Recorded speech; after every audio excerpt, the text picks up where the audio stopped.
In every generation, a rare few rise, not just to lead companies, but to shape entire industries. Not just teams, but movements.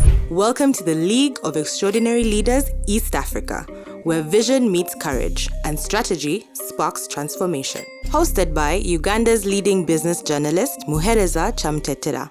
This is your front row seat to the minds reshaping the future of African business.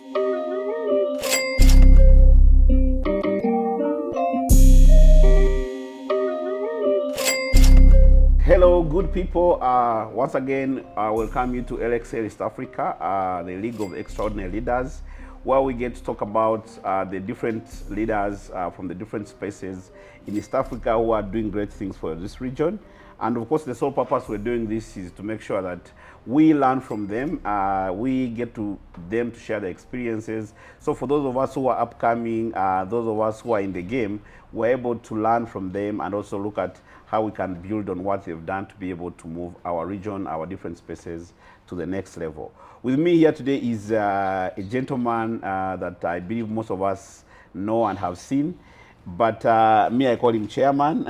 He just joked behind the scenes that he sees of himself as ex-chairman, but I think once chairman, he always chairman because there's no other way to address it. So welcome to the show, Mr. Japheth Katto. Thank you. And maybe let's just dig straight into this. For those of you who do not know you, especially those who are just beginning to come to the light nowadays, when you're not very active, maybe let's start by you introducing yourself. And I know you come with so many ranks to this game. It's important that you first unveil all your ranks so that people understand you properly. Yeah, thanks, Chairman. First of all, being put in the category of extraordinary leaders, I don't know how that happened, but I thank you for the compliment. And it's always a pleasure to be here. It's always a pleasure to have a chat. I've been around a bit, and when we talk about titles, you know, there are some people who call me chief, there are some people who call me chairman, but I have said now my chairman has got to be with a small c, not a capital C. But a bit of a low profile now than what I was when I was at, particularly when I was at CMA. Where do we start? How much time do you have for me? Because if I start, then the whole interview may be about who I am. But let me be. We have all the time in the world, please. Yeah. So, profession-wise, I'm an accountant by profession. Okay. FCCA, which is the Chartered Certified Accountants, and then CPA Uganda. Of course, I was fortunate. I went to the university. At that time there was only one at Makerere. I was in Lumumba Hall, so it was a big elephant at that time. So my career, you see, I'm not one of these people who said at a certain stage I'm going to be a doctor or I'm going to be a lawyer. So my career just turned itself into it was not pre-planned. So university I did a BCom, did accounting option, and I can tell you that the history, when I was at King's College Budo S6, it came to a question of what do I actually going to do? Do I do law? I was told that, I was misled that law requires you to cram cases and so on. I said, I'm not going to do that. BCom, that time, BCom was being done in Nairobi. And I remember I'm talking about during Idi Amin's days. So the interest to go to Nairobi was very, very high. But what happened? Makerere introduced it. So I ended up going there. I don't regret that. Then from there, that's one of the things that people do not know. When I was at university, in the first year, the East African community then, I'm talking about 1972, mates, before some of your parents were born. The East African community then wanted to sponsor its own students. So they came to university, and for some reason, I can't remember where I got the guts to apply. So I did apply to be sponsored by the East African community. I was sponsored by Uganda government then. And then, so East African community passed the interviews. The first time I did psychometric test was at that time. And I just wondered how anybody who wants an accountant starts giving you pictures to match, photos to match. I thought that was totally weird. But that was the interview. So fast forward. So from the first year to university, I was actually sponsored by the East African community. So what did that mean? That meant that I had a job already in the making, unless I did not pass, which and of course I passed. And when boom, I don't know whether you remember, guys, boom. When we were at university, the government not only paid your fees but also gave you money to spend. We joined a bit late after the present government had scratched it. So when boom was abolished, I was able to go in the East African community. We got our allowances. You left the exams, you went straight to work. So what happened? That sort of determined my career.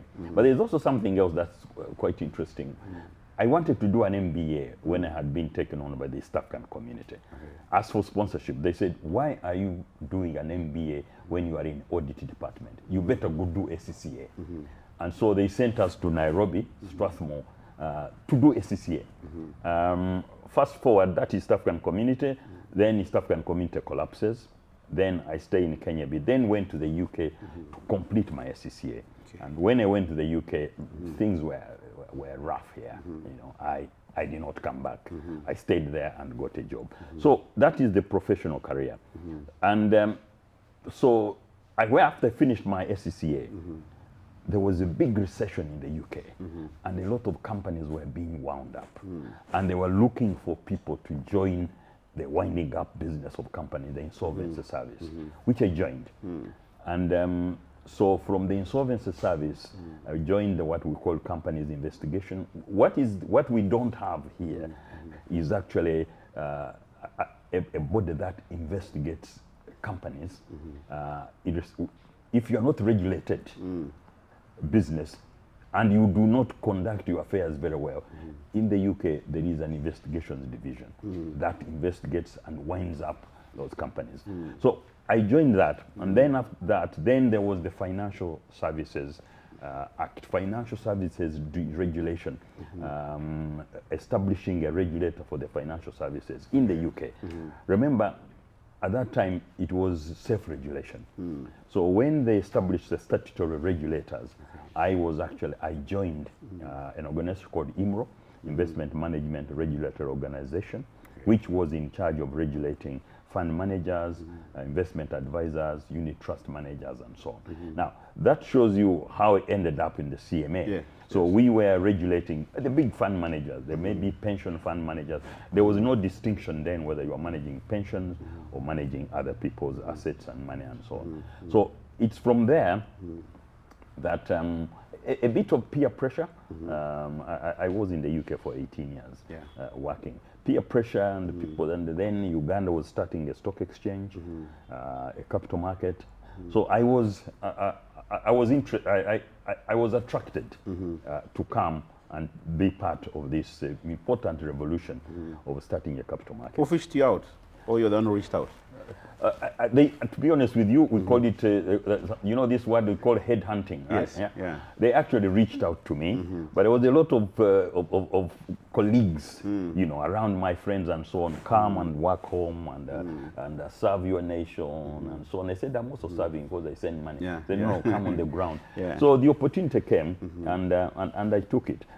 I must say also, one of the biggest influence was also change in personal circumstances, because my dad passed away 1987. So you were sort of moving. Somebody was already saying, wait a minute, I need to go back and do certain things. That's how I joined the CMA as this first chief executive, and I stayed there.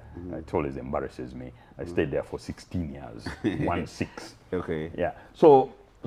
So then what happens, as you know, I was there and we established this regulatory body, stock exchange. Maybe before we talk about that, because there's a whole section around that, let's talk about when you returned. And I imagine in between probably you returned a few years, 1 or 2 years, or 1 or 2 times, before you eventually decided to come back fully. When you returned, what struck you about Uganda then compared to to where you had been out there? Uganda then was going, and there was a lot of liberalization coming in. Liberalization of different things. For those of us who remember things like petrol stations, right? Yeah? They were, you would only have an ESSO or something like that. The area was liberalized. Yeah. The privatization exercise of state-owned companies, becoming private companies, and eventually which gave the backbone of the shares. Yeah. So the economy, I'm talking about 1998 when I came. The economy was growing, was a lot of liberalization, there were a lot of changes happening, and so I came at a time when the private sector was really picking up, and hence the argument for a stock exchange, that it can help the private sector raise money through the capital market. So that was the environment in which I came. To join the CMA, and there was a lot of support from both the Minister of Finance and the late Professor Mutebile then, and Bank of Uganda under the late Governor Chikonyogo, that there was a need to have a capital market that targets the private sector, both in terms of issuing shares, corporate bonds, and so on. And they were determined that it should be independent, because it could have become part of Bank of Uganda. Yes. But at that time, they wanted an independent capital market. And the support we got was towards independence. You have your own, of course, the law requires you to have your own board, have your own building, so that there is, there is that independence. So that was the environment in which I came and which we were operating. Okay. So what was your whole experience? I can imagine starting this whole thing from scratch and through up to the time you left. Take us through how was the experience like. What were the highs, the lows, and the lessons maybe at the time you left? It was, you can call it was a startup. Yeah. The interesting thing, because it is a regulatory body, you've got the law over there. However, the infrastructure. Yeah. So for me, when I came, I had the privilege of actually, apart from one person, who was, those days we used to have people called messengers who used to carry letters. You remember those people? Yes. Very, very important people, and they know a lot of things, right? Apart from that, I actually recruited my own staff, right? When I say recruited my own staff, of course the board was doing the recruitment at that level. Yeah. So it was what you actually call a startup. And therefore, I was involved in the recruitment, in building the culture of the organization, in look at success. The other thing that was struck is important to remember, it was a new concept to many people. There were people, of course, who may have had shares in other different exchanges. It was a new concept. So the important thing was to create awareness. In fact, to make the noise. And then create the awareness. Yeah. You had the challenge of getting, where do you get the staff? So the staff that you have will not have had experience in capital markets. However, there were a lot of those who have the potential. So my honor and the privilege, and something that I always remember, is that I would go out, we do recruit people, and these people came in the organization, we exposed them, we trained them, and I can tell you, I mean, we don't need to go into individual names, but you told me that you interviewed some of these people like Kandi, and Joseph Lutwama, and Stephen Kaboyo was there supporting us, Simon Rutega, Central Bank supported us. So I had the opportunity of seeing these people grow and become experts. I totally subscribe to the idea that you need your ExCo executive team to actually be smarter than you, because that is, I think Steve Jobs, that's why you hire them. Yeah. So building awareness, building licensing, stockbrokers, fund managers, listing the first companies, and then, but the important thing, seeing that these people are growing, they have become experts now in an area that did not exist, is something that I always will treasure and say that I was lucky to be able to do that. Because it is one thing to join an organization as a CEO when it's already established, and the opportunity also, I say, the opportunity to grow the culture of the organization, that was for itself. Of course, challenges was funding. Yeah. funding. So because the market is small. I don't know, in your own business whether you find funding a challenge. It always is, of course. Right? But so you are building a business. So how do you build a business? If you charge a very high fee to fund managers and so on, you are going to keep them out because they have not been doing the business. Yes. However, you need the organization to do its work, hence need the funding. But so in that respect, the support from the central bank at the time and the Minister of Finance was fundamental. Number two, as I said, the lack of awareness. What are these people talking about? Establish the trust that people can trust these companies you're bringing on the stock exchange. So those were the big challenges at the time, but with time and awareness became created. That is why, Cham, I was always on TV, I was always in the newspapers, I was always on road shows. The other thing is that you may be a CEO, but you've got to get your hands dirty. I remember when I had just joined, when we had just started, I was actually going out myself as a CEO to do inspections with the staff that I've recruited. So that's for a startup. That's just come there and say, I have a title, I'm the CEO, because you got to do it. And then after that, you start pulling out and then letting the people do their job, and then for you supervise and you organize and you encourage and you train and you empower. Just a quick one here, and I'm asking this for my marketing people out there. There's been this whole conversation of some marketing people are frustrated about their CEOs not wanting to be out there in the open. And of course, I think one of the greatest things that you did in all the institutions where you worked, even up to now, you're still a good kind of spokesperson for the entities that you represent. What advice would you give to CEOs as being the number one spokespersons for their entities, not relegating that responsibility to other, head of PR or something like that? What has been your learning? The learning is that in my case, because I as the organization grew, I started delegating the face of the CMA. So you saw some people coming out. But it is very important as a driver of strategy, who is the CEO, as the one who knows what is going on at any one time. It is important for them to actually be the spokespeople of the organization.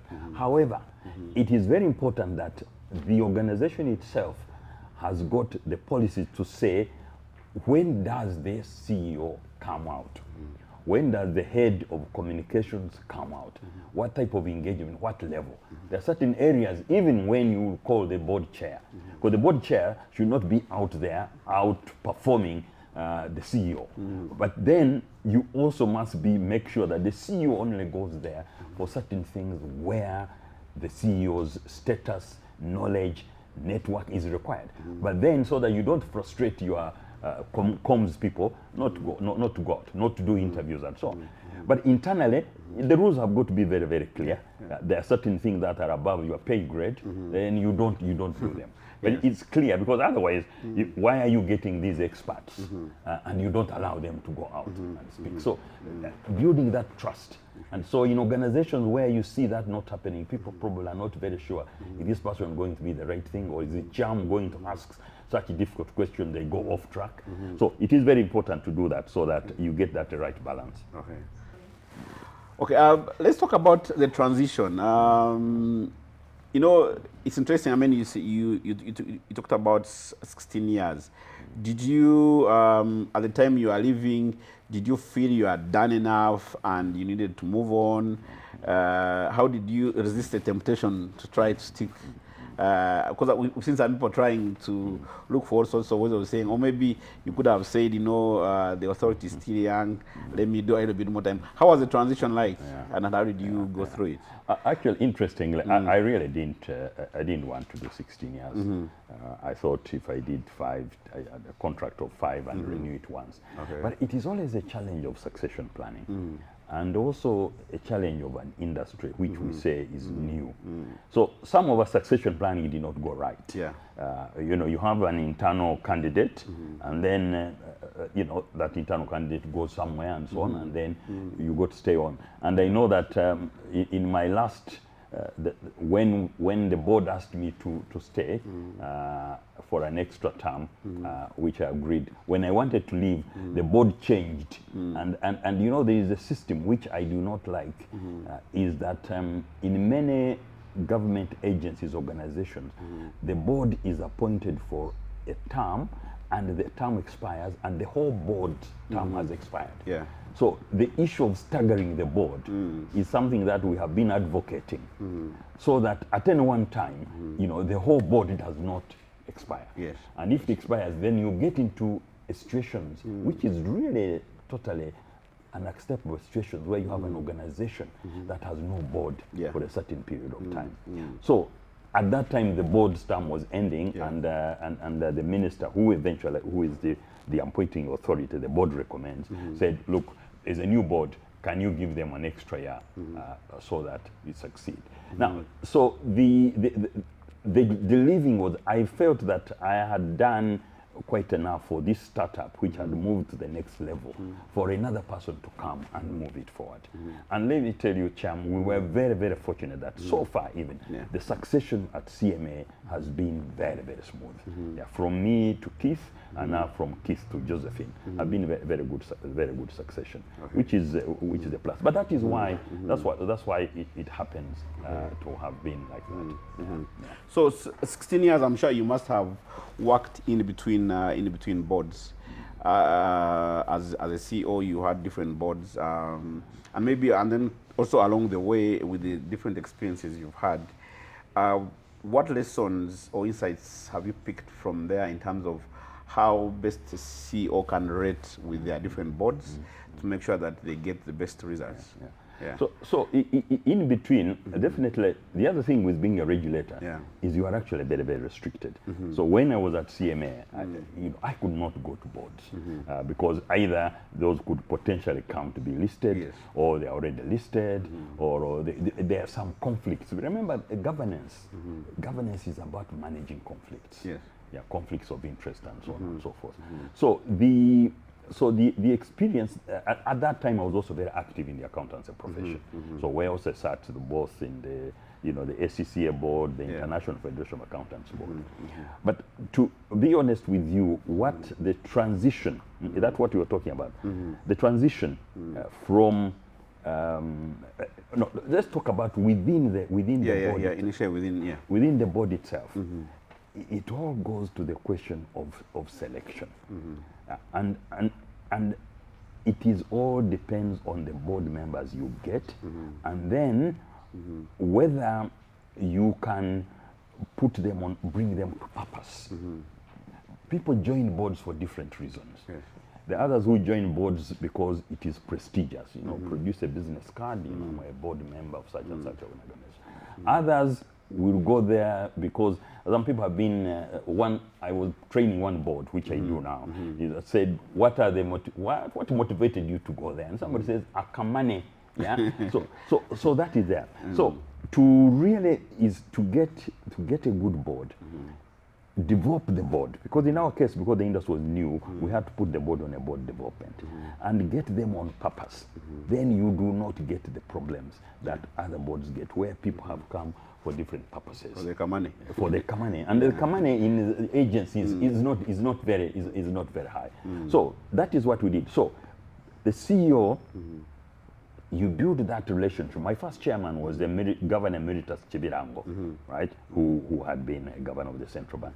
You build that relationship with the chair, and the relationship between the chair and the CEO has been described as it should not be cozy, but it shouldn't also be hostile. Okay. So I think the middle word is it should be a professional relationship. In other words, there is nothing wrong you meeting me with, well, not now. If I was the chairman, there's nothing wrong with meeting me having lunch with my CEO. However, if you also find us in a nightclub, right? If you also find us everywhere shopping together, then the relationship has crossed the line. Has gone beyond the... So you have a professional relationship with them. And many people will understand that. And so that there is that independence. Remember that as a board, you supervise the CEO. Yes. And therefore, not you only as a CEO, but the board as a whole. Therefore, you must keep that room for you to say, look, Cham, you have gone wrong here. You are supervised. You are not following the strategy, right? You are not engaging as we should be doing. The board members are unhappy. You are not releasing information. So you keep that relationship such that you can actually bring out the carrot and the stick. But if the relationship becomes too cozy, then it becomes difficult. Now, the environment, I worked in the Uganda, the environment here is very difficult because we know each other so much. Small town. We're very small, small town. Small town. So, you don't say you won't go to somebody's Kwanjula or something like that. Small town, but keeping that relationship. And that becomes a big challenge. Okay. I think it could be easier where your board chairperson and you're talking to the CEO, because I think they are bound to listen to you. But when you are the CEO, and I was looking at when you are still the CEO at CMA, and maybe your board is trying to cross certain lines, how do you regulate that to make sure that it remains professional? But also, at the same time, it could go the other way, whereby the board is keeping a distance. How do you bring them closer while making sure that they don't cross certain lines? Now, when I talked about selection, actually the CMA Act is one of the very interesting acts, because the board members are more or less prescribed. There will be a representative of it, and it hasn't changed. A representative of the governor, a representative of the PSST, a representative of Uganda manufacturers, a representative of Uganda Bankers Association, lawyers, the Institute of Accountants, and the insurance. So I think what has happened in many boards, because it is not so prescribed, the appointing authority tends to bring people in who are not meeting the requirements. They may have the degrees and so on and so forth. So for us, it was much easier that those people are already professionals, leaders in their own right. And when they come to the board, it was easier to manage them. For instance, you don't get these huge divisions, or I did not get the huge division that you tend to get where you have a split board. Some people, taking this line and so on and so forth. But also the board of a regulator is also quite different, because you're not money making organization. You are a regulation. But what you've got to do is to manage conflicts. Make sure that there is a good conflict management situation, because these people represent certain constituencies, and therefore the decision which you make, if it affects the accountancy profession, if it affects the lawyers, then you make sure that that conflict is managed. Okay. Just before we talk about the transition from regulation to the other side, you talked a bit about conflict resolution. And I know you also do training for boards, but sometimes it's easier said than done in practical terms. How do you, and we could look at it from both ends. One, as CEO rating with the board, but also in between the boards themselves. I think that's a very touchy issue. What has been your experience, and what are some of the lessons you've learned, and the tips you could share with anybody out there who could be right now having issues trying to manage conflict? Yes, we, of course, on the theoretical front, we ask everybody to sign a conflict of interest form. The board charters and the policies are that if you have a conflict, you need to declare it. And then if a decision, the story, if the decision that is being made impacts on you, you should not take part in that decision making. But in reality, that could happen. The thing that you got to do, and what main organizers are doing, is doing a lot of due diligence. Now, you see, board membership was sometimes not taken, when I say seriously, it was not taken like you employ a CEO or a CFO and you do a lot of searching and so on. These days, and I have been involved in recruiting. Some organizers have asked me to recruit boards for them, and have also asked me to do the searches. But the important message is that why are you joining, and why are you joining the board? If you have this conception that now this is going to be a great opportunity for me to supply my goods and services to the company, you are going to be very, very disappointed. However, it is a challenge, and constantly in the boardroom, the chair and the CEO have got to constantly be looking at how you make the decisions and what you are exactly doing on the board. But you may not eliminate that. However, it is one of the mistrust that can come about in the board, where it is seen that certain board members are taking advantage of the board situation. Now, you have an opportunity to. I have been involved in having to ask board members to leave the board because they are going into a conflict situation. They didn't like it, but you've got to do it. Sit down with them, and as the chair, you organize a lunch, and then have to tell the board member that, you know what, the way what this activity here is going to conflict with this. It will spoil the reputation not only of the organization but also of yourself. And the people want to protect their reputation. So managing conflicts of interest is one of the most challenging items in governance, because individuals sometimes join boards for totally different purposes. So it is a challenge. But what I'm saying is that you've got to get tough on it. And shareholders in some of these organizations which we'll be talking about, shareholders are on it. They do not want their reputation to be damaged by board members. Now, we are reading a lot of things of what is happening between the board chair and the CEOs. Read some stories, where somebody is trying to get their contract renewed and extended, and so your rules have got to be very, very clear. It's like entertainment. What can you accept, what can't you accept? That becomes a very big corporate governance. In fact, Cham, the regulation actually is about managing conflicts, because the regulated entity would like to do so many things. Yes. Yeah. And for some of them will conflict, say, with the investors' needs or investors' interests. So we are there to manage that interest. To say, look, you must give certain information to the investor before they invest. Yes. Yeah, even if it means them not investing. But the other person is saying, wait a minute, I need to keep some information away so I get the investment. That's how that's what the regulation is, to manage all these conflicts. And I think that it is very important for anybody going on these boards to be able to do that. Okay. Yeah. And if I hear you correct, I think at the center of managing this conflict is the art of giving and receiving hard feedback. Yeah. I'm thinking of where you have to look someone in the face and say, you know what, you're this and this, but this has got to be done like this. Are there certain tips that you could give in terms of how do you give and some of the guys on these boards are also powerful people in their own different respective ways.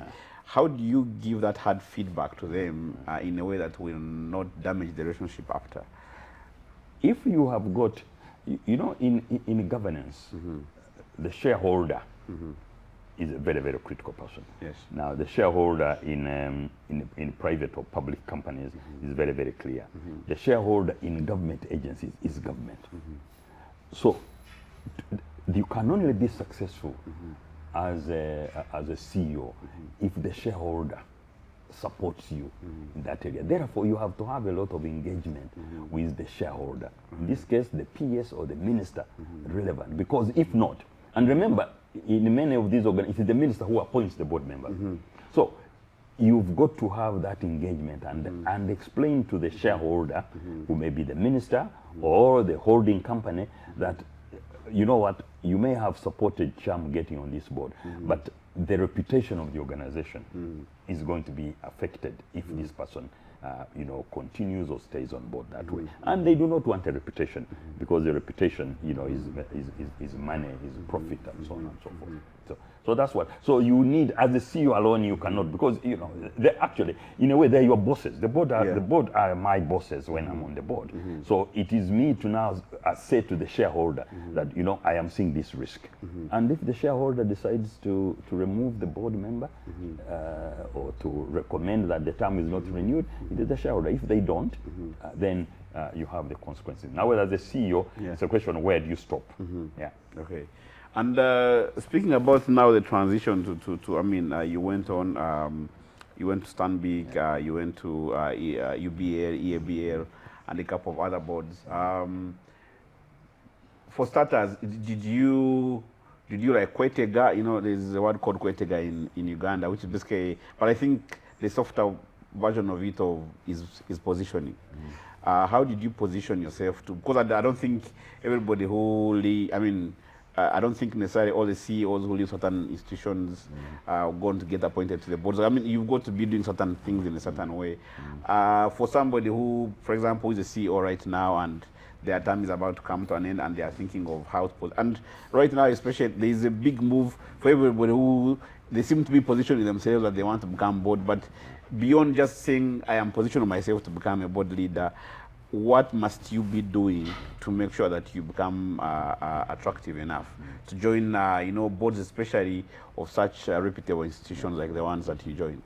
To be honest with you, I was also very surprised that as soon as I left the board, there were a number of organizations that wanted me to join their boards.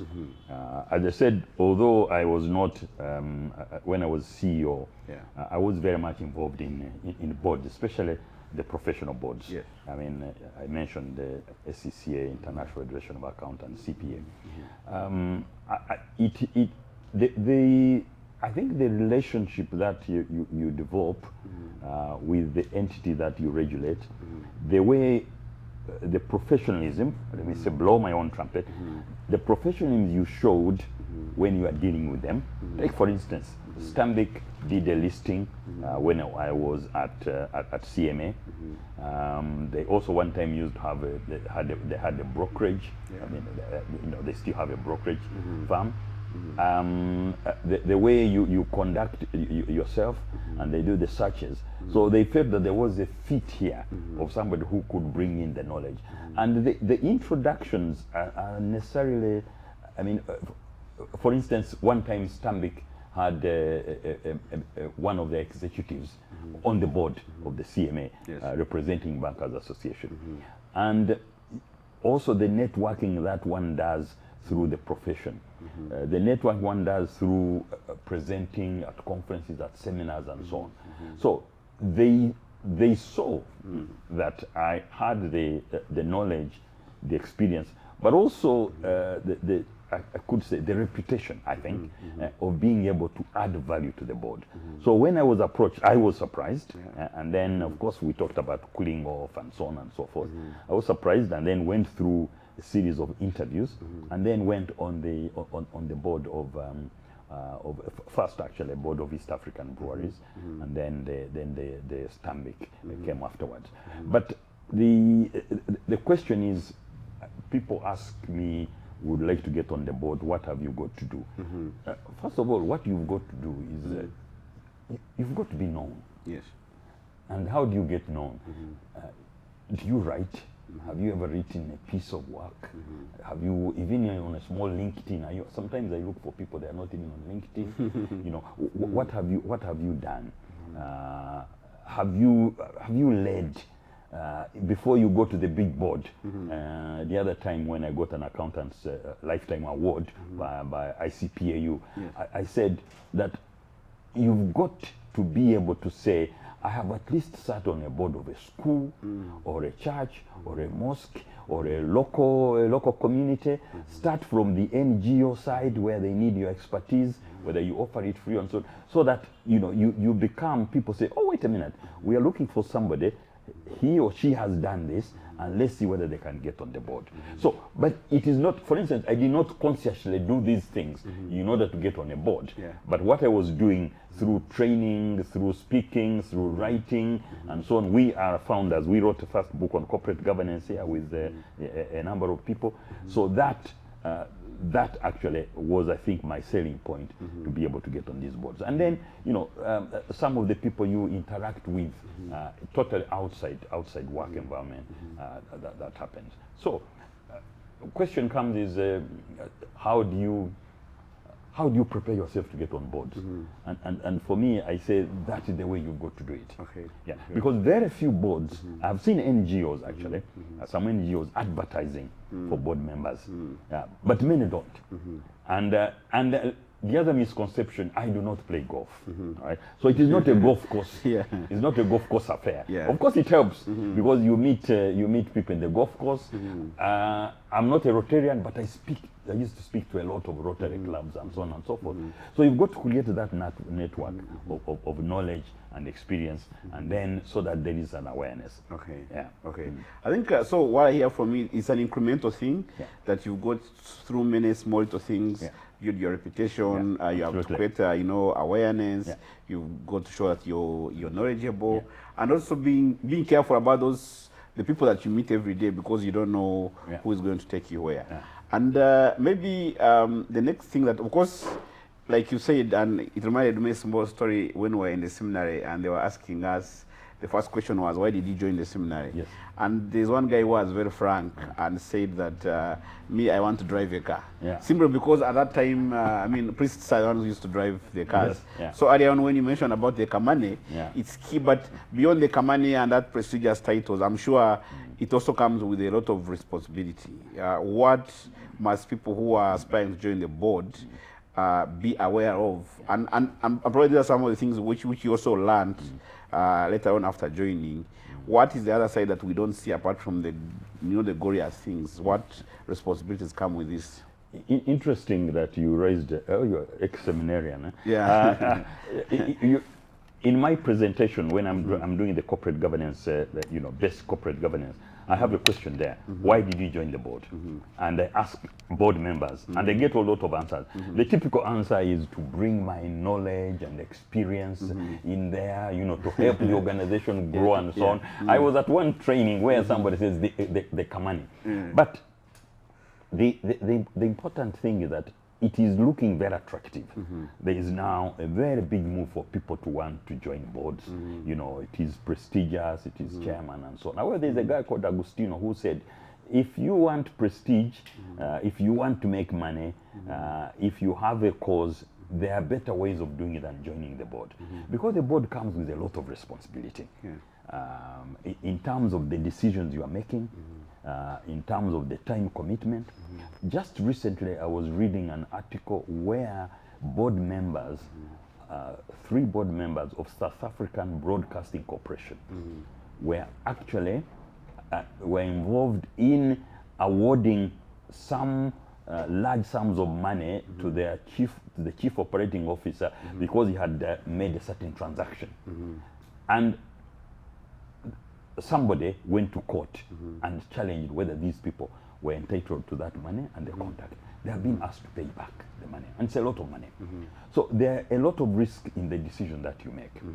It is not all cozy, good business cards and so on. The liabilities that can come out of your decisions that you make are very, very important.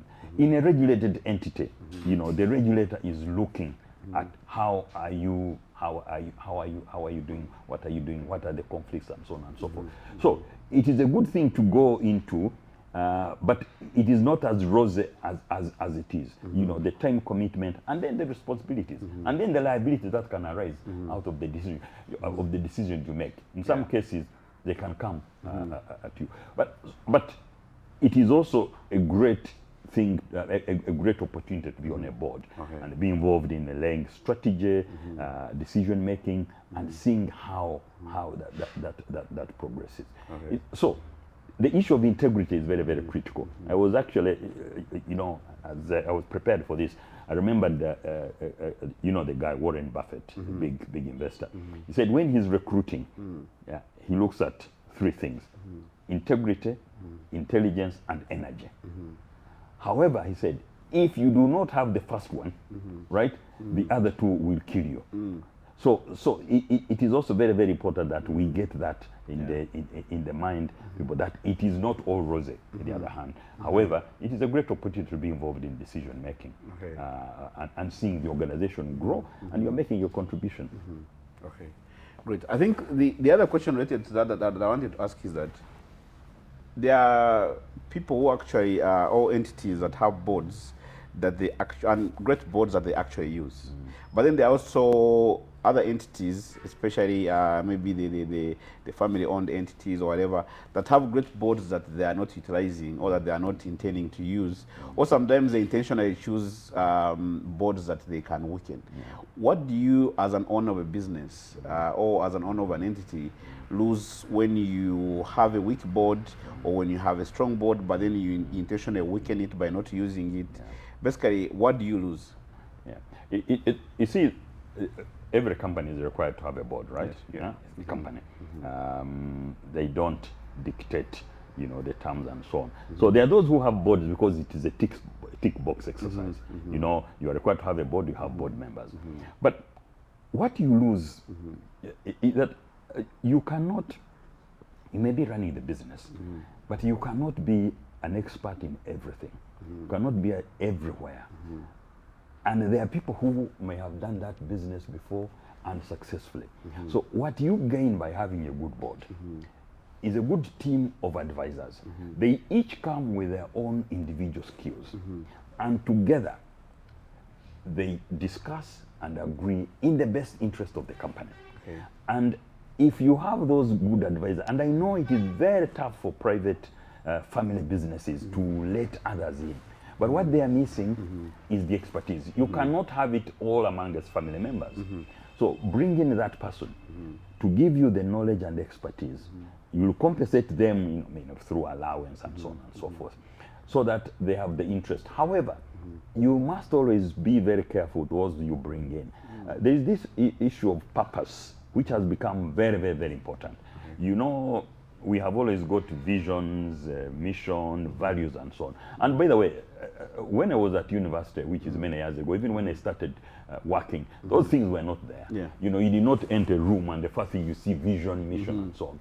But the thing which has become very, very important is the question of purpose. And you remember the great business leaders sat in New York a couple of years ago and said, you know what? The purpose of doing this business is not actually to make a profit.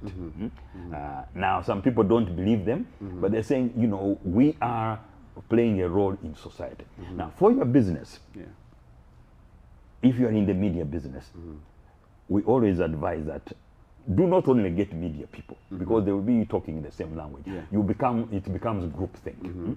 However, get other people who can bring in other ideas. And it is those ideas that will make the business grow. But be very careful also in the way you select them. So the expertise cannot be from only one person. It has got to come from others. That is why we are talking about board diversity. And what is the trend these days? Young people are complaining that they are being left out of boards.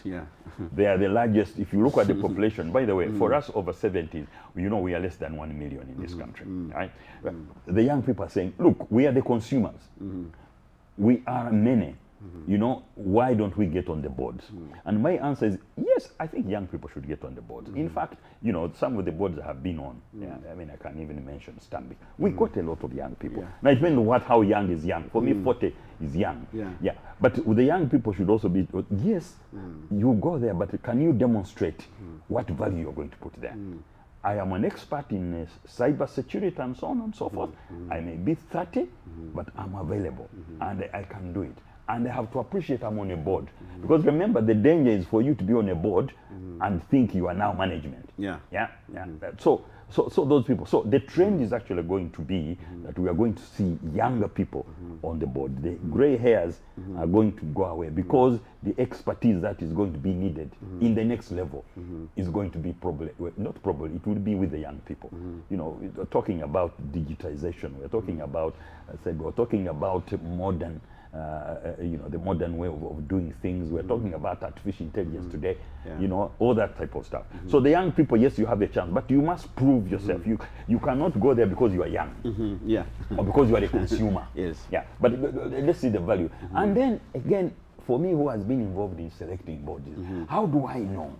Because I'm not going to put an advert, and I need you to come out and say and write and post and something like that. Then you say, that person will say, I have got a lot of board members from just checking the LinkedIns. Somebody sends us something. I say, "Oh God, that's very interesting." You know, through some of your things you do as a CEO magazine and so on. And you say, "Well, let me talk to them," and then you find there is a gem out there that you have not known. Maybe actually rated that, and to be specific, and I mean you've been on various boards over time. What do you see? Do you see any noticeable trend in terms of the change in demand of the skills that that are now on demand? And maybe with now the coming in of technology and AI, do you see like certain skills being relegated to the back and other skills being more in demand? Absolutely. What has been happening just a couple of years now? The boards are looking for totally different new set of skills. The finance, accountant, audit skills will always be there, right? You know, because there's somebody going to sit on the audit committee and so on and so forth. But let me tell you, in the last couple of years, I'm approached by people, even when I was still on the Stanbic board and AUB board, we want somebody, do you know somebody with skills ESG? I said, I'm also looking for one. Now, digital, digital, whether it's digital marketing, whether it's digital selling, whether it is what, do you know somebody with that skill? Cyber security, big thing. No, boards are looking for board members who have got that experience, so that when we get in the boardroom, you know the board, we are not necessarily technical people. That's it. So the people from IT can start talking a language which you do not understand, and a budget which you don't understand. So can you get somebody who can challenge? Because we are there to challenge on the board. Cyber security and so on. Now we are getting AI. We are getting there and so on. However, so those are the skills that are going to be needed. And the chances are those skills are going to be with younger people than Japheth Katto. So I can see the demographics of the boards changing, because not because they want diversity in age and so on, but because the skills that are going to be needed are going to be available amongst young people. So that's a very big trend that is happening, and we don't know what is happening now. I mean, we are now talking about language we never talked about. You know, I don't know how many times you wrote about geopolitics. You know, during your earlier writing, probably not. If I searched your articles, probably geopolitics was not there. Now people are saying, how do we handle the politics? How do we handle the changing environment and so on? And who can do it? So the traditional skills will be there. You know, you need some good balanced person to sit on the nominating committee. You need expertise, some expertise to sit on the audit and risk committee, and that's also. Because the other issue that really comes up a lot, especially in financial services, is risk management. So the people who have been able to manage risk are going to be demanded on the board. So the trend is going to change as we move along. So and as you're talking about awareness and how do you position yourself to, you know, if I feel I have some skills that can make it to the board, is there anything wrong with me like reaching out to you and say, oh, okay, I know you are a board chairman of this, or you often get consulted? Is there anything wrong with me approaching you directly and telling you, this is me, these are my skill sets, should you in case get any opportunity, please do consider me? Is that something that does it break any boundaries? Which board do you want to sit on? Perfect, okay, and I get it every time.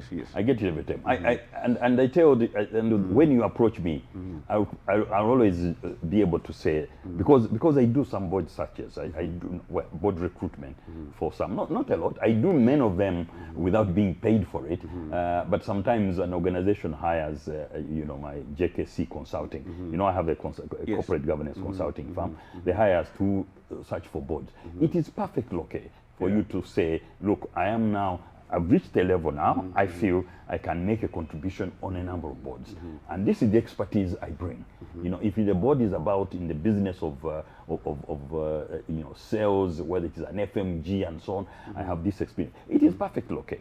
But it is also important for you to tell you that, you know, Chiam, the demand now I'm getting is in these particular areas and so on. But you know, we have a very long list of potential board members. Yes. And somebody will get asked, it may be an NGO, it may be a development organization, it might be, you know, one of the big companies and so on. Yeah, it is very helpful. It is acceptable. But you also must be very, I think in yourself also, you need to be very selective to say, look, in my experience, where do you think I can serve best? And why not? You get on the list, because we get asked. Yeah. You know, as I said, many companies do not advertise. You know, some do searches, but not some. Searches are done. Consultants, big four firms or accountancy firms are approached to look for board members, but they don't put an advert. Yeah. So they have their database. Therefore, if you have an interest, you express it, Okay. and then there's nothing wrong with that. The only thing is that you should be able to say, measure yourself and say, yes, I think I'm this level. Okay. Yeah. And more often than not, more often people talk a lot about, and I'm sure even when you're doing the training, people talk a lot about the things you need to do to position yourself, you know. But maybe what are some of the things that I need not to be doing? And I think one of the commonest ones, especially for the financial services, I have heard that if you ever issued a bounce check, you cannot join a board of a financial services organization. What are some of the things that people need not to be doing or avoiding? And some of them could just be small things that we do on a normal good day. Maybe like, say, if you went to my LinkedIn and you found me popping a bottle of champagne, would that stop me from being, you know? So give us some little tips. What are some of the things that I've seen people who have a promising potential as board members be dropped from being board members or declined? I tell you, the biggest thing you've got to be is social media. You've got to be very, very careful about what you post on the social media, because there are organizations that do the search. Yes. I know one case of somebody, it was not a board, it was an executive position. Not in this country, it was South Africa, Yes. an executive position. And this person came, the interviews, the papers are all perfect. But when they went in the social media, they found that this was a totally different person from the one they interviewed. Yeah. Now, it doesn't mean you do not be critical. I mean, by the nature, you know, you are very, very critical. And then the integrity and so on and so forth. You know, the bouncing checks in the banks and so on, it's not that the check has bounced.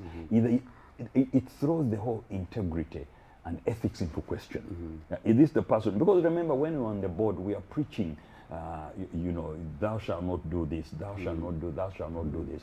And then if you're doing it, then the organization says, wait a minute, is this, and the check may have bounced for a technical reason, maybe because there is no money. That one you can explain. So the ethical issues become very, very important, and the integrity issues. And some of this, as I said, is sometimes you flip on a social media and you post something that people say, wait a minute, you know, this is the type of person that we should be doing. Being critical, sometimes you want, with these days, you know, the word disrupt used to be a negative word, but disruption has become positive. Sometimes you need a disruptor on the board, that person who will ask the question that others will not ask, yeah, and genuinely so. So you need that. So otherwise, you this thing we call group think. Yes. You know, you do not want people all thinking the same, and you want some disruptors. But that is, so one has got to be very, very careful that because, you know, the board, the way the board is composed, the way the board works and so on, is a reflection on the organization. Therefore, there is some strict checks and balances that have got to be done before you get on the board. But otherwise, you know, the boards are open to different experiences, so that you know, they move ahead. Okay. And then there's also the issue of, okay, yes, you've gotten to the board, but I'm sure anybody now that, you know, they say the nature of the human beings is that when we reach here, we keep on aspiring for more. So I've been aspiring to get to the board. Maybe I want to be on 2-3 other boards, but there's also the issue of I'm on the board, but maybe now I'm aspiring to be the board chair. So, and again, from experience, how do you position yourself to make sure that you stand out? Because I think usually the board chairs are going to be those that have, you know, that stand out, that have excelled. From your experience, how once you're there, how do you improve yourself to make sure that you become attractive maybe to the next board or you rise up? Yeah. Yeah. Now, first of all, for many boards, one of the stepping stones is that if your fellow board members or the chair puts you to chair a certain committee, and then so there is a judgment of the leadership of that committee. Remember the chair, and we're going to talk about it. The chair is a leader. The chair is a leader. So the way you chair, the way you come out, the arguments you bring, the way you help, not only you help the chair round up certain things, so or certain matters. The fellow board members, you know, whether leaders are born or made, you can judge as a chair the way other board members regard each other and whether they see this leadership. Even if you are not, the American system has got senior directors, or even in North America and even some UK system, where somebody who is a senior director is not necessarily an assistant chair. That's one imagine. So it is all coming, how do you conduct yourself on that board? Are you the person who comes always well prepared? Or are you those days we used to have envelopes before we went on the laptops? Are you the person who comes and opens the envelope? In the room. Are you the person? Are you strategic? Are you the person who starts bringing issues that are you heard from a member of staff? Or you should communicate those to the CEO and not in the boardroom. Are you being seen to be biased towards a certain side of the business, or are you? So, as a chair, I am looking at the board members and looking at that leadership. If it is not there, then sometimes you go out and bring it in. Bring in somebody. Sometimes somebody is brought in the board with a view of that person being a chair. Okay. So let's talk about the arts of, I mean, we've been talking about, being a good board member, and how do you position yourself? How do you make sure you stand out and add more value? In your view, and in the training you've done and in your experience, what is that actually makes a person a good chairperson, and what are some of the skills that are needed, and how can, if I'm a chairman, and maybe let's say I have not been doing this, I've been a bad chairperson, how do I start positioning myself to become a good chairperson? Yeah. The chair's role is a leadership role. Now, it's different leadership from the CEO, of course. Yes. And you are chairing people who have got experience. Some could even be more experienced than you, who is the chair. They run businesses.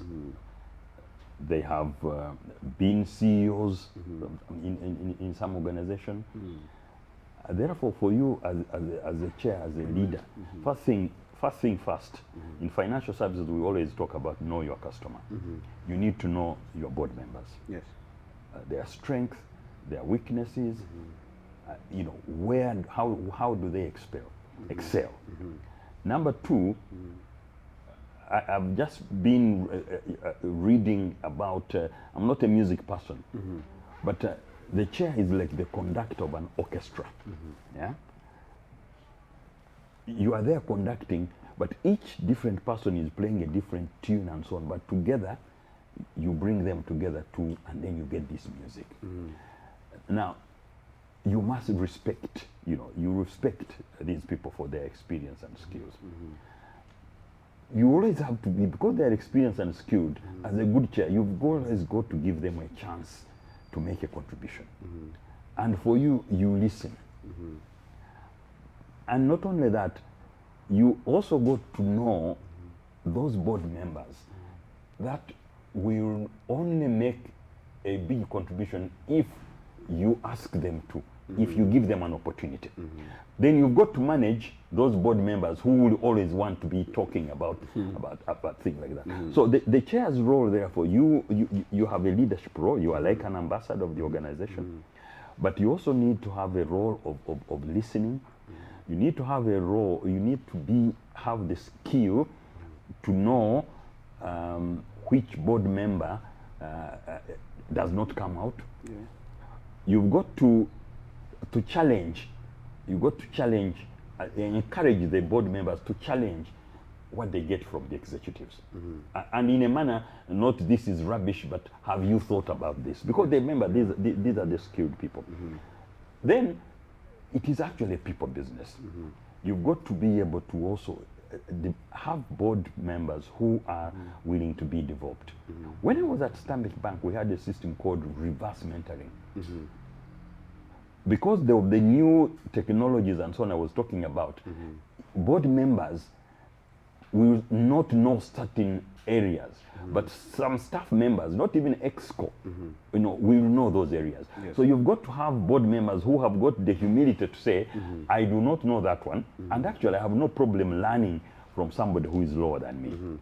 So, and then the biggest problem you get, you've got to get those board members that know where the gap is. You mind the gap. Where is the gray line?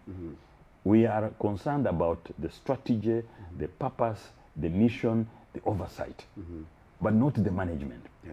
And therefore, that line can be gray, but we've got to make sure that we do not go the route of going to interfere in the management. And therefore, we keep ourselves at that level.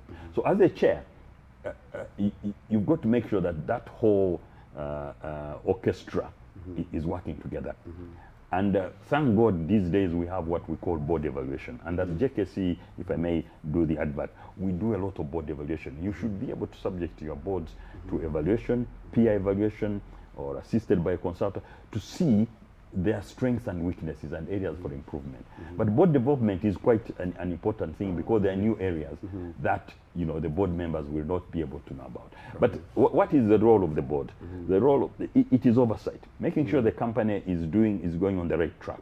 Make sure that it is compliant with the law and with, if you are regulated, with the regulators' requirements.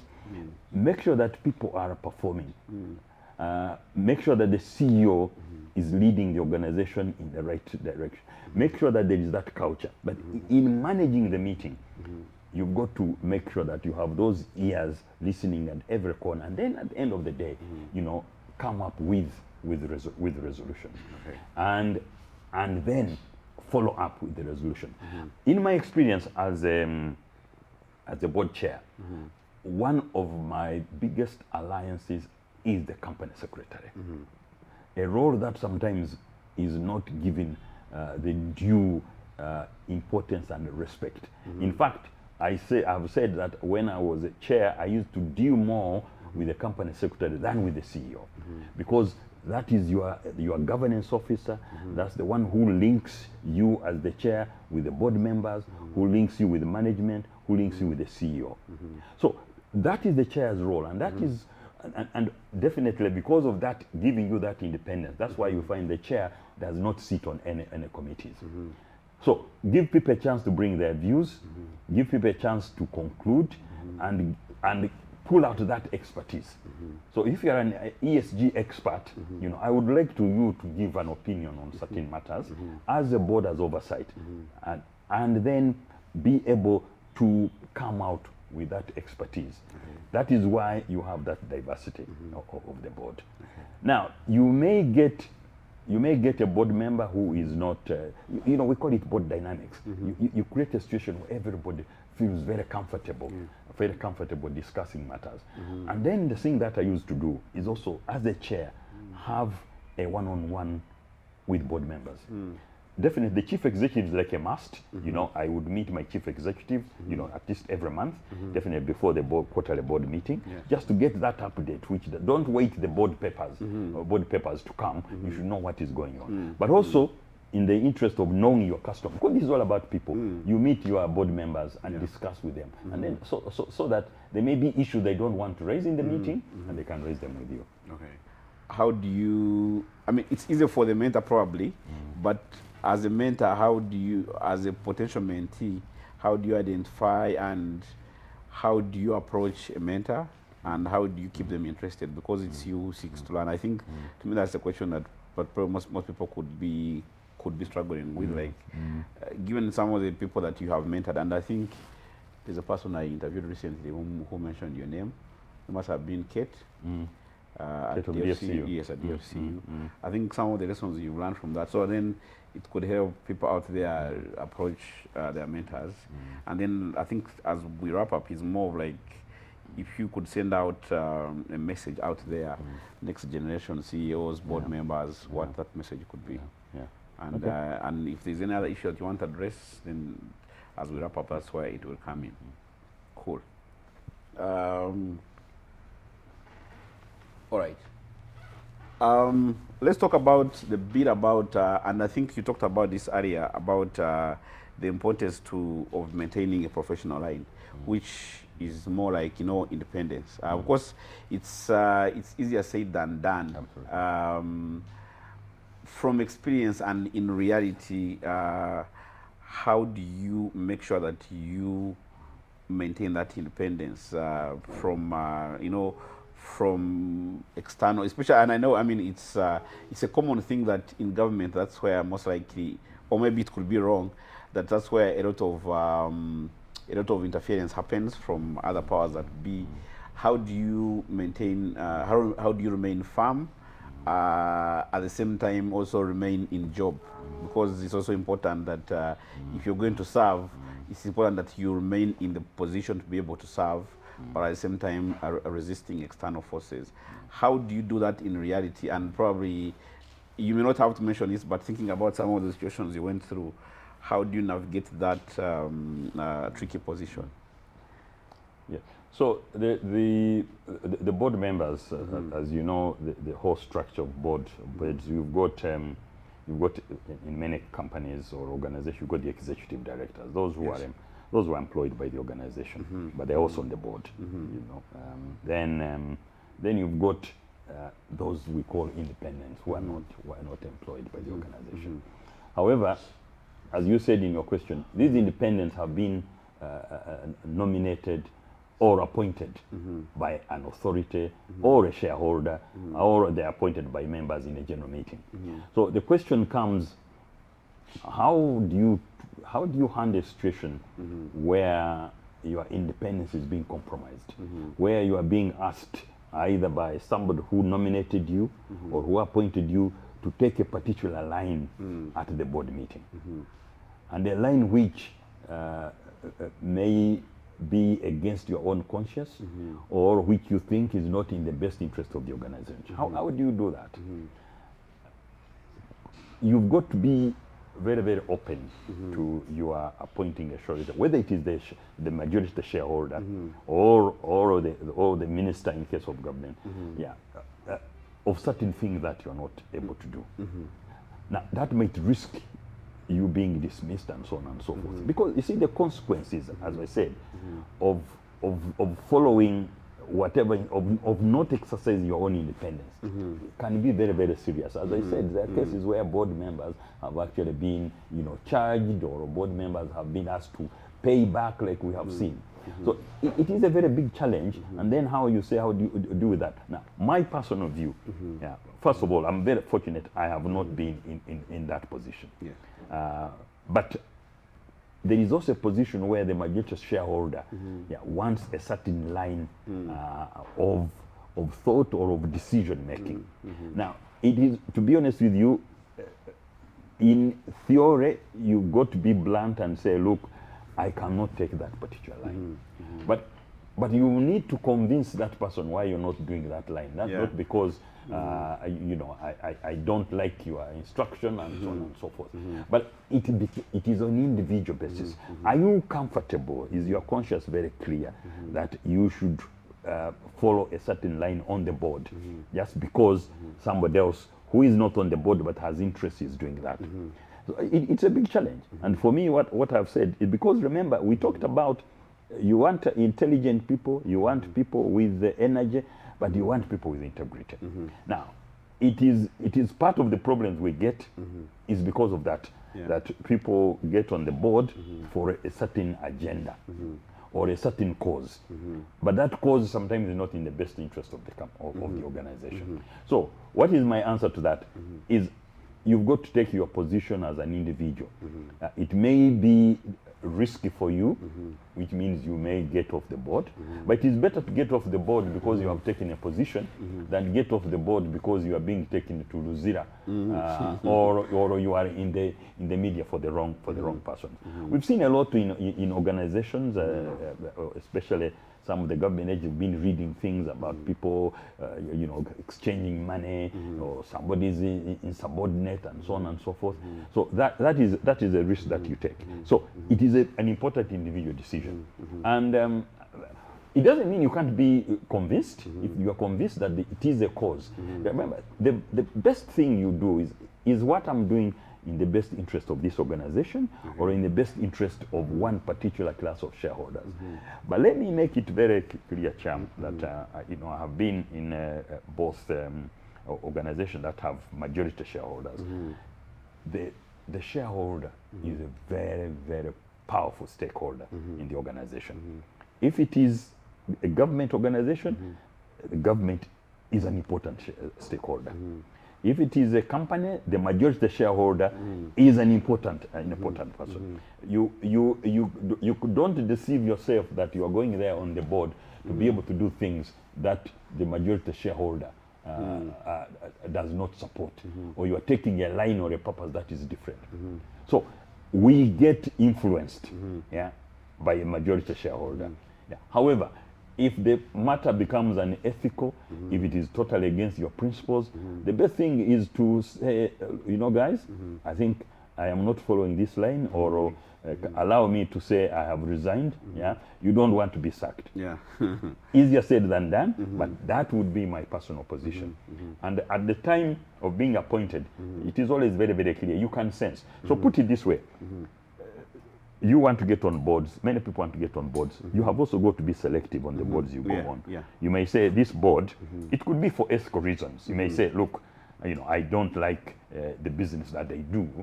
For instance, if you don't like gambling, you say, I'm not going to go on that board, and so on. So, but you got to be sometimes put your foot down. Not easy, but you got to do it because the consequences can be bad. How do you differentiate between a majority shareholder and the organization? Because at some point, if somebody owns like 70% or 80%, at some point they almost look like they are the organization. How do you, in your head, reconcile that? It is 70% they actually own the organization, right? Okay, maybe minority shareholders and so on. Depends on they have on the board. However, good companies will know, will accept that the board is the one that has been charged with the responsibility of overseeing this organization. And what the shareholder, majority shareholder wants, is maybe in the very interest of them as majority shareholders. But if you look at the organization and the environment in which you are operating, that instruction or decision or advice they are giving you is not going to be in the interest of the organization there. In multinationals, you've got to, as a board, that's why you have local board members. You can say, look, thank you very much, Mr. Majority or Miss Majority Shareholder. However, in my experience and in the environment in which we are operating, that will not fly. That is dangerous. It may work in a certain, where you are best, or in a certain other company, but it's not going to work here. And many will listen. In fact, if you are a regulated entity, it even becomes easier, because you can only say the regulator here will not buy into that. And then, if they want to continue to do the business, they will back down. But give the reasons. You don't just because my brother, the 70%, the 80% is the owner of the business. And for you, you are an independent board member. You don't even have one share. All your work is to give professional advice and guidance. And when the worst comes to the worst, you separate. But that's what happens in the question where there's independence, where conflict of interest situation arises. And from your experience on the various boards and speaking to your fellow board members and in the trainings you do, what is the trend in the issue that boards are dealing with nowadays compared to maybe like 10 years ago? Are there shifting trends, or It's more or less the same. So what do you find? I bet you if you looked at minutes of companies, even the big companies, they couldn't be in manufacturing or anything else. But 15 years ago, maybe you would not find the word ESG there. Maybe you would not find the word sustainability there. You probably not, maybe cyber is mentioned. You probably not find the word digital there. You are not going to find the word remote working there. Let me tell you the experience that we had during COVID. During COVID, there was a ban on more than, I don't know how many, more than 20 people collecting together. We had to have an annual general meeting at Stanbic Bank. But how do you have an annual general meeting when you cannot get so many people together? And although there are many smart people around and so on, whereas the memorandum and articles of association, which govern the company, had made provision for board meetings to be held virtually on phone and so on, nobody had ever envisaged that it would be required for the annual general meeting. Therefore, what have we had to do? You cannot, now the law is very strict, you cannot not amend the memorandum and articles unless you have a general meeting. Yes. Right? So, and yet you can't have a general meeting. then you can't have a general meeting because you know, the law did not allow it and there was a risk to do so. So we had to go to court. With the support of the regulators, CMA, Stock Exchange, Register of Companies, go to court and ask for special permission, you know, to hold a meeting, virtually, and amend the articles of association. So those are some of the experiences that you get. But let me also say something else about multinationals. The ability to compare practices in different countries and so on also becomes very, very, very helpful. So for me, I have seen, and my experience has been that there is a need for innovation, for adopting new practices and so on, for being flexible. So you'd never have found, so a long time, you would not have found remote working. Many organizations now, I mean, many boards now will say, look, we'll have 2 meetings virtual, 2 meetings physical. I have always to emphasize in this, and it's a people business. And when I'm coaching or mentoring CEOs, I tell them, guys, you can have all the technical knowledge, but being a chief executive is a people management business, is a stakeholder management business.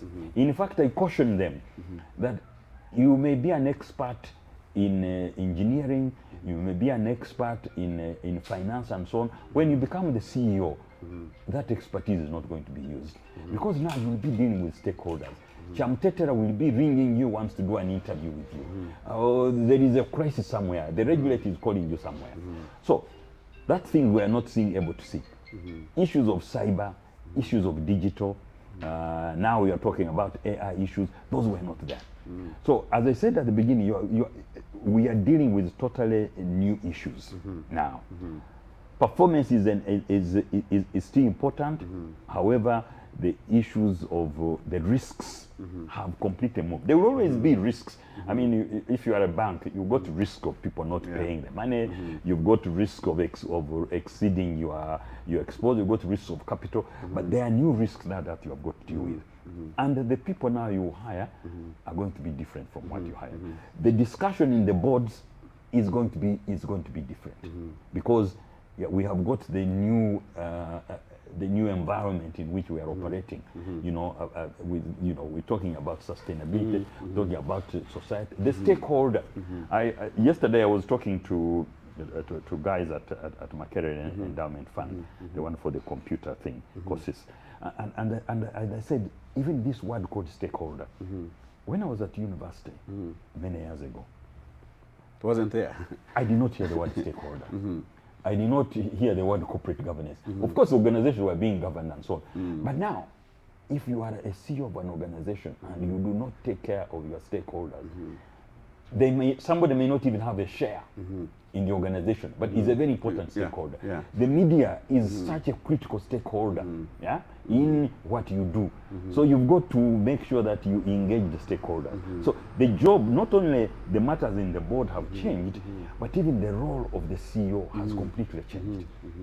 I was mentoring a certain CEO, and I told him, my friend, you are not an engineer. You can put your name there because you did engineering, engineer so and so. You are a CEO. And the engineering you did will not, even you may need only 5% of it. But the rest are things which they do not teach. They say at Harvard, which they not teach you at Makerere or at Moves or somewhere else. Yeah. It is managing people. It is managing stakeholders. It is, you know, you talked about people talking about me and so on and so forth. You've got to, you know, you have to have the humility to accept that you do not know certain things. And for me, my interest in developing people, you know, seeing people that you work with have reached a certain level and so on is very, very important. So it has changed. Now it is changing so fast that you know, we do not know what the next 2-3 years is going to be like. Therefore, you need on the board there, you need people with a mindset, what we call innovation. People are thinking ahead. People are raising questions that are not history, but are the future. And that is what the new risks that are coming up. You know, you've got to deal with that. So the job has become more difficult even of a board member, but it's even more difficult for the chief executives. And speaking of people, what are some of the people issues that are cropping up? You know, these days you hear of Gen Z's kind of become a whole new phenomenon around managing people. They sound like they are new people from another space. What are some of the outstanding issues to do with people that boards are grappling with? Boards are grappling with the Gen Z because many organizations are they have hierarchical.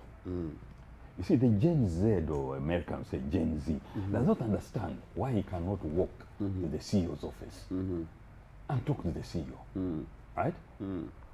And have to go through, we are all employees, you have employed me, I have got to go through a secretary, I've got to go through and so on to talk to the CEO. Why can't we talk about CEOs? We're doing at Bank of Uganda, we are going through a cultural transformation. That from the way it's put on trousers. People, but do you know that we dress down now on Friday? Now that's a big thing that has happened. That it really doesn't. You need to create that atmosphere of freedom and so on and so forth. You know, people being called first. You know, first names. It is tough when you're not being used to it. People become known by titles. You know, so the Gen Zs are rejecting that. They cannot understand why there is no flexible working. Thank God they have come in an area where remote working is allowed. And they want, and they do not, the other thing they have, they do not understand why you have to wait for so many years before you become the CEO, right? And then you have to convince them about benefits we give, like a good pension and so on and so forth. Probably the guy wants his gratuity, you know, and then he can go and have a holiday in a certain place. But you're saying, you know what, we are saving money for you when you get to age 60, retirement. I think, excuse me, 60? What are you talking about? So we board members and all the leadership, we've got to understand that this is the generation that is coming, and they behave differently, and their reward system is different for them. They want to be appreciated for the idea they have come, and they have got great innovative ideas, and you've got to give them space. Otherwise, you lose them. But then they are the guys who know the modern way of doing things. So it's a big balance. Big issue. So things are going to things are changing, but you got to be to understand. But also on the other hand, you've also got to ask them that, you know what, you also need to respect us who have been around for a long time, because we want diversity of ideas. You bring your new ideas, right? And then let's also bring our latest blend and so on. But that is very important for the board to appreciate. So hierarchy, you know, freedom to innovate, you know, flexibility in working, flexibility in remuneration, all those are things that are on the tables of the board. The people want to travel. And one thing I have said, and I think you heard me when I was at East African at Breweries, UBL, when we were changing chief executives and so on and so forth. the opportunity you get in some of these multinationals is people working in different environments and getting ideas and so on. Sometimes you don't get it when you're in a small company. And I have seen it enriches a lot. The exposure is a big enrichment. So things are changing. What is recovered in the minutes now, even issues of risk, you know, the risks that you said you used to face a long time ago, the risks have completely changed. Yeah. Okay, and I know you are a mentor, because a couple of CEOs and leaders I've talked to have been talking about, you know, how you've been an important mentor in their lives. I wanted to find out, when you're speaking to some of these leaders, especially the CEOs, what are some of the key issues that they mention to you that give them sleepless nights? What are some of these challenges? And then maybe what is that advice that you give them around how to tackle some of these issues?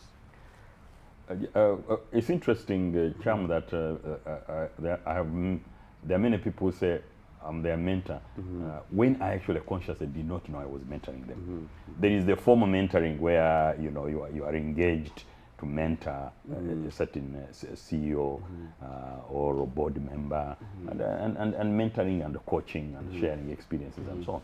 But the other people that you follow their career, you work with them, they ring you, you advise them and so on. In a way, there is the informal mentoring and so on. But the CEO's job is a very lonely job. They say lonely at the top. You are the final in many organizations, apart from the board making the policies and so on. There are certain decisions you cannot escape. Somewhere, as much as somebody is having, you know, there is a fundraising for a school or a hospital and so on, and they ask you, and the thing keeps coming up to you. So the CEO's job can be very lonely up there. Then the other frustration that the CEOs probably get, if you are a new CEO, is to realize that, and I mentioned it, what you have learned is not being utilized. So if you are a CEO, say in say a bank, and you were the head of personal and investment banking, I mean investment banking, and you are dealing with customers and transactions and so on. When you get to the CEO job, you find that the demands of that job are 80% outside the expertise and so on. In fact, the other day I was discussing with somebody, say we are also going to see, because the CEO's job is a leadership position. We are likely to see in the future, I think, where CEOs of banks are not necessarily bankers, because the job has changed. So what frustrates them is, one, you are doing so many different things at the same time. You are getting the people consulting you for you to make the final decision, put that signature there on the contract. The board is demanding performance targets which have been set. There is, in many organizations, there is competition. There is, we are talking about the change in risk. And I do not know the old CEOs whether the type of risks I mentioned now you are facing, and at the end of the day, you are the ones. You are there to promote the image of the organization. And therefore, you get CEOs who are over, you know, they are there from 7 o'clock, you know, to 8 o'clock in the evening. In fact, probably it's in the evening when they start dealing with the paperwork, because during the day they are being called by certain, you know, whether it's a regulator, whether it is a big customer, and so on and so forth. So the CEO's job has turned into a stakeholder relationship job. And the demands are very high in terms of performance. And for many organizations, that performance will determine whether you get a bonus or not. Then there is, in some of the government agencies, there is either political intervention or political interference, whatever, whether you want to make it positive or negative. Now you've got, therefore, to meet also those needs and so on and so forth. So when I'm mentoring the CEO and coaching them, I'm saying, look, are you prepared for that type of disruption? Or do you want your job, you are the CFO, once you do your financials, once you know your budget, once you follow the strategy, you are okay. You can go home and sleep. You can go home and sleep. But the CEO is not sleeping. Now we have had a big problem of fraud, not only in financial services but everywhere. You know, there is fraud. Yeah. So people are they every time the CEO is saying, my risk management, you know, guys on top of this, you know, what is going to happen? There is social media is looking at you. If you are in a global environment and so on, you have got matters totally outside your control, having, you know, impacting on exchange rate, impacting on supply chains and so on and so forth. So the CEO's job has completely become one of the most difficult jobs to do, and that is why you can get people breaking down, you can get people leaving the job, and so on and so forth. So the CEO is going to be a successful CEO is going to be a superhuman being. Of course, he will be able to be helped by artificial intelligence and so on and so forth. So then you are innovating all the time. Things are changing, products are changing. If you have been there for a long time, you have a totally different clientele that you are dealing with and so on. So the CEO's job, I think CEOs need a lot of mentoring, they need a lot of support, but also it is very, very important for them to be prepared for this position. That is the big shareholder is calling you. The regulator is calling you. The important customer is calling you. The staff in the office, there is a crisis, they are calling you. Some fraud has happened somewhere, they are calling you. So that is the center of the job. So then what do you advise them in terms of how to withstand that whole pressure? Like maybe what would you do if it were you facing all that? I think facing all that is the power of delegation. That you also try to reduce so that everything does not come to you. In fact, phones and internet and so on have even become very dangerous animals, because even when a CEO is on leave, problems still follow him. They can be contacted, follow him. Yeah. Actually, there was a guy called Frank Griffiths at Barclays. Barclays, I remember. He said when he went on holiday, he did not allow anybody to call him or her. But how many CEOs will take that risk that you are not being called by the minister, you're not going to be called by the shareholder or the board member and so on and so forth. So I think the way to do it, one is to try and not do everything. If you have, you see, as a board actually, one of the biggest jobs we have, or the most important job we have, is to get the right CEO and get the right exco. So the CEO, you should create a team of those people who can relieve you of some of these pressures, and then you need to make sure that you have trust. You have given them trust and confidence to do certain things. Otherwise, everything comes to you. So first of all, we have to accept it is a tough job. That's why they are well paid. Number two, it requires a mind that where you are both a communications expert, where you are a stakeholder management expert, where you are an expert to do those things. What we use, traditionally, what we call the soft skills come out. The emotional intelligence, very, very, very important and so on. There are certain things you see, and we can't name names. You say, but wait a minute, that judgment was very, very poor. They should never have done that. So you need to, you need to do that. But the question is, how do you relieve yourself of that pressure, other than going to play some golf, which you should play, and because many CEOs, they will pay for them to go to the golf club. But number two, how do you get some of your exco, that you trust and that you have trained to be able to relieve you of those jobs? However, the sleep, what keeps them awake now is mainly risk. Because you see, risk and integrity. You may yet be able to explain the performance, right? But where integrity is at loss, or where the risk, where there is a fraud and so on, that is a very dangerous thing. Because when there is a fraud, people start doubting whether you have the strong controls and so on and so forth. And then hopefully have a board that supports you and a chair that guides you. Okay. Yeah. And lastly, as we close, knowing everything that you know now, with experience all these many years, and obviously we love to talk about the great things that happened, but I'm sure also along the way you've also had some good baptism of fire. You made your own share of errors. Looking back at all that, if you had to advise a young Japheth who's just been appointed as a CEO of CMA, or is just taking on their first, say, board chairman role or their first board role, with all this in hindsight, what would you tell them to what they should do and not do? My view is that what I would say to somebody aspiring to be a CEO or a CFO or whatever is to always remember, okay, we are in a technological age. Yeah, we need all the gadgets, we need all the learning and so on and so forth. But at the end of the day, everything is about people.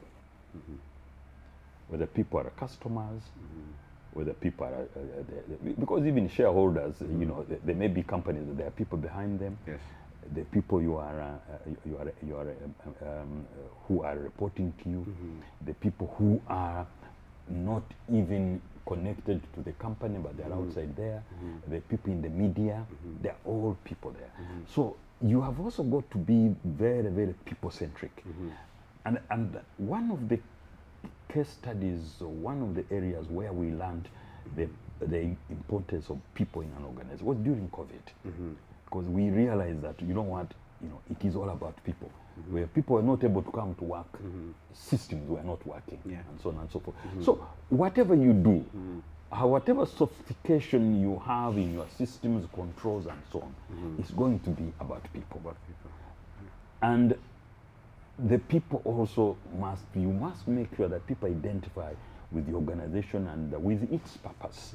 And that's the work for you to do.